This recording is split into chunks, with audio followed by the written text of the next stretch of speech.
थी वो, उस टाइम में मोदी जी ने नहीं बोला कि क्यों तुम निहत्थे मुसलमानों को मार रहे हो। वो एक पत्थर और बोतल से लड़ लेंगे और तुम्हारे पास में सोफिस्टिकेटेड वेपन से उसको ले लेके तुम उनके घरों में चला दे रहे हो, टैंक चला दे रहे हो। वो अटरा नहीं, अपने आप संभाल नहीं सक रहे, कंट्री चलेंगे इजराइल को बोल रहे जुल्म हो रहा है। अरे क्या जुल्म हो रहा, 50 साल का जुल्म उठा के देख लो ना। बच्चा पैदा हुआ, हॉस्पिटल में पैदा हुआ, उठा के उसको कत्ल कर दिया। क्या ये जुल्म नहीं था? ये क्या था? बहुत बड़ा मतलब हमदर्दी थी ये।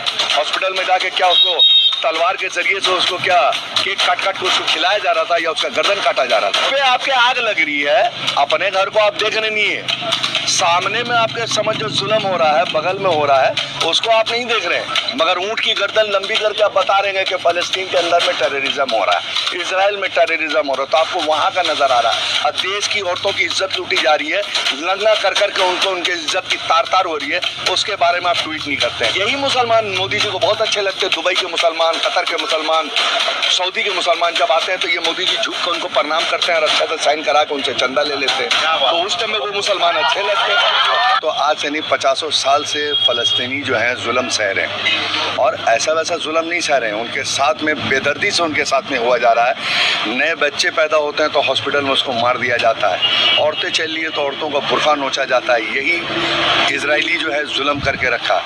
और आपको मालूम नहीं है, इसी इजराइल को पूरी दुनिया में मारा जा रहा था और ये हिटलर इनको मार कर ख़त्म कर रहा था।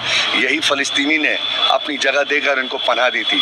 आज ये गद्दार, मुसलमानों के दुश्मन, सबसे पहले जिसका खाया उसके खिलाफ इन लोगों ने आवाज़ उठाई। और ऐसे वैसे नहीं, अगर खाली आवाज़ उठाते तो मैं समझता हूँ कि तब तक के गनीमत नहीं था, मगर इन लोगों ने मारा है बेदर्दी से। तो हमास फ़लस्तीन के मुसलमानों को मारा है, कत्लेआम किया है इन लोगों ने। तो हमास ने जिस तरह से इतने सारे सैकड़ों रॉकेट उस पर दाग दिए, तो क्या ये रास्ता उससे इंसाफ का है? अब एक बात बताइए, एक मामूली आवाम है, आवाम के ऊपर में आप रॉकेट दाग रहे हो तो आप बहुत बड़े अपने आप को कौम परस्त और अपने कंट्री के बहुत बड़े प्यार करने वाले बने हुए हो। आज अगर से कोई अपाहिज जिसके हाथ में कुछ नहीं, निहत्था, उसके साथ में किसी ने साथ दे दिया तो वो आतंकवादी हो गया। अरे भाई, आखिर एक बात बताइए, सद्दाम हुसैन ने जुल्म किया था तो दुनिया वालों ने तो उसका साथ नहीं दिया, सब ने उसके खिलाफ बोला। और उस वक्त अमेरिका ने जिस टाइम मारना शुरू किया है सद्दाम को, तो सब अमेरिका की वाह कर रहे थे। तो अमेरिका किसी को सपोर्ट करे तो उसको बहुत अच्छा बोला जाएगा। और आज हमास ने अगर से फलस्तीन का साथ दे दिया तो वो आतंकवादी हो गया। ये किस तरह की पॉलिसी है पूरी दुनिया की? इजराइल एक ऐसा कंट्री है जो मोदी जी को सपोर्ट किया। जिस तरह से ये मुसलमानों के साथ में कर रहे हैं, कंटिन्यू मुसलमानों के साथ में जुल्म कर रहे हैं, तो इजराइल एक ऐसी कंट्री है जो सबसे ज़्यादा इनको सपोर्ट किया। तो वो आज क्या करेंगे? इसलिए कि उसी के दिमाग पे ये पूरी पॉलिसी आज हिंदुस्तान के अंदर में जो चल रही है, ये इजराइल की पॉलिसी ही चल रही है, तो जाहिर सी बात है कि वो इसको सपोर्ट करेंगे। अच्छा, ये बताइए कि मोदी जी ने जब सपोर्ट में इजराइल के समर्थन में उतर गए, यानी कि भारत इजराइल के साथ है, तो आप भारत में रहकर इजराइल के अगेंस्ट जो बोल रहे हैं, तो आप तो भारत के खिलाफ बात कर रहे हैं। नहीं, यहाँ पर ही भारत के अगेंस्ट की बात नहीं है। मोदी जी जो है डिसीजन गलत ले रहे हैं। अगर वो इंसान है तो मैं भी इंसान हूँ, उनको अगर हक है अगर किसी का सपोर्ट करने का तो उसके खिलाफ बोलने का मेरा भी हक है, हमारा भी राइट है। हम इसलिए बोलेंगे उसके खिलाफ कि आज 50 साल से तुम मार रहे हो फलस्तीनी को। उस टाइम में मोदी जी ने नहीं बोला कि क्यों तुम निहत्थे मुसलमानों को मार रहे हो। वो एक पत्थर और बोतल से लड़ लेंगे और तुम्हारे पास में सोफिस्टिकेटेड वेपन से और उसको ले लेके तुम उनके घरों में चला दे रहे हो, टैंक चला दे रहे हो, बुलडोजर चला दे रहे हो। तो तुम्हारी ये थ्योरी बहुत अच्छी लग रही है। तुम किस तरह के इंसान हो भाई? क्या बात? आप एक कंट्री के प्रधानमंत्री है, आपको तो ये सोचना चाहिए कि निहत्तों पे जुल्म कर रहे थे आज से नहीं, 50 साल से। आज कम से कम कोई उसका भाई बिरादर खड़ा हुआ है उसकी हिमायत में, तो आप उसको टेररिस्ट बोलिएगा? तो आपके मुंह से तो हर मुसलमान आपकी नज़र में टेररिस्ट है। एक दाढ़ी टोपी वाला कहते नमाज पढ़ने जा रहा तो आप उसको टेररिस्ट की नज़र से देखते हैं। कौन ऐसा अछूता मुसलमान है जिसको आप टेररिस्ट नहीं बोलते हैं?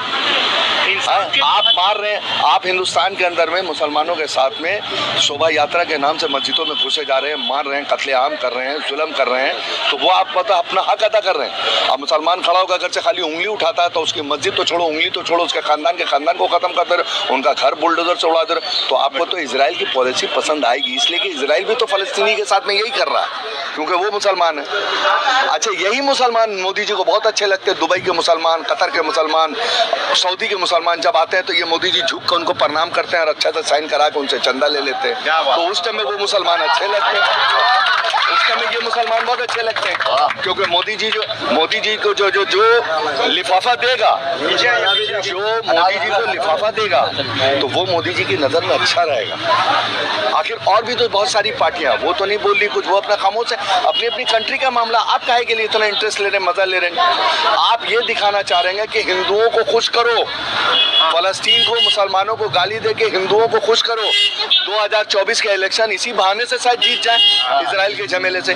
इसमें भी इनका कोई ना कोई मामला है, ये ट्वीट करने का मकसद ही यही है। तो हमास के अटैक के बाद कुछ अन्य भक्त कर रहे हैं कि ये इस्लामिक टेररिज्म है, औरतों को लंगा घुमाया जा रहा है। और इससे पहले हिटलर ने तो पूरा इजरायली लोग को मार मार कर लंगा घुमाया, चेंबर में लगा के जिंदा तो उनको जला दिया गया।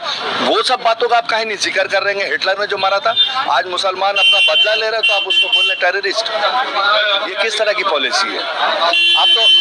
आप तो हर बार यानी कि अपोजिट हमेशा मुसलमान के बैठते हैं, और जब चंदा का जरूरत पड़ता है, जब पैसा और चंदे की जरूरत पड़ती है, तो आप जो है मुसलमानों के झुक के आप उसे साइन सिग्नेचर करा के करोड़ों रुपए ले लेते हैं। एक दान में हजारों करोड़ लेके चले आते, चंदे के नाम से, सैलाब के नाम से, जुल्म के नाम से, गुर्बती के नाम से, कारोबार के नाम से।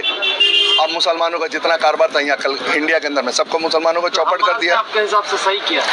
हम उसको गलत बोलेंगे ना हम सही बोलेंगे, वो मेरे कंट्री का मामला नहीं है, तो हम उतना उसमें टांग अड़ा के क्या करें? वो हमारे कंट्री का मामला ही नहीं है, तो हम क्यों जाए उसके जबरदस्ती जाकर घूस में अपना सार अड़ाए? ये तो मोदी जी का जवाब है कि आप जबरदस्ती का अपना टांग क्यों अड़ा रहे भाई? अगर जो वो फलस्तीन को मार रहा है तो फलस्तीन का कोई ना कोई भाई खड़ा होगा, वो अपना बदला लेगा उससे। आपको क्या जरूरत है अपना नाम झंडे में ऊंचा करना? आपका तो सिर्फ ये पॉलिसी है कि मुसलमान का नाम लेके कैसे हिंदुस्तान के अंदर में हिंदू भाई लोगों को कैसे अलग करके वोट लिया जाए, चाहे यहाँ का मुसलमान हो चाहे बाहर का मुसलमान। यही इलेक्शन के बाद में ये मोदी जी को देखेगा, अरब में जाके बिरयानी खाएंगे और तंदूरी चिकन खाएंगे, तंदूरी खस्सी खाएंगे, बकरा खाएंगे और वहां से चंदा लेके आएंगे। उस टाइम में ये मुसलमान बहुत अच्छे लगेंगे। उस टाइम में अंधभक्त जो है उनका चश्मा हट जाता है, वो पावर गिलास खाली जो है तंदूरी चिकन, तंदूरी मसाला खाने लगता है। सर, इतने सारे मामले होते रहते हैं, लेकिन प्रधानमंत्री मोदी का एक भी ट्वीट नहीं आता है, ना ही एक शब्द वो बोलते हैं, चाहे वो मणिपुर का मामला हो, नू का मामला हो, हरियाणा का मामला हो। तो इस पर जो उन्होंने ट्वीट किया, इसको लेकर ये कितना अच्छा आपने सवाल किया। ये तो एकदम सवाल नहीं है, बल्कि आपने जो है ना नस्तर चुबा दिया आपने ये सवाल करके। घर पे आपके आग लग रही है, अपने घर को आप देख रहे नहीं है, सामने में आपके समझ जो जुल्म हो रहा है, बगल में हो रहा है, उसको आप नहीं देख रहे हैं, मगर ऊंट की गर्दन लंबी करके आप बता रहे हैं कि फलस्तीन के अंदर में टेररिज्म हो रहा है, इजराइल में टेररिज्म हो रहा है, तो आपको वहां का नजर आ रहा है। और देश की औरतों की इज्जत लूटी जा रही है, लंगा कर करके उनको उनके इज्जत की तार हो रही है, उसके बारे में आप ट्वीट नहीं करते हैं। अरे जरा सा इंसानियत पैदा कीजिए मोदी साहब, हम बहुत आपकी इज्जत करते हैं, मतलब इस तरह से आप हरकत करेंगे तो आपकी इज्जत खुद चली जाएगी। इस तरह से अपने देशवासियों को जलील करना और दूसरे के फटे में पांव देना, ये ठीक नहीं, ये ठीक नहीं। आप अपने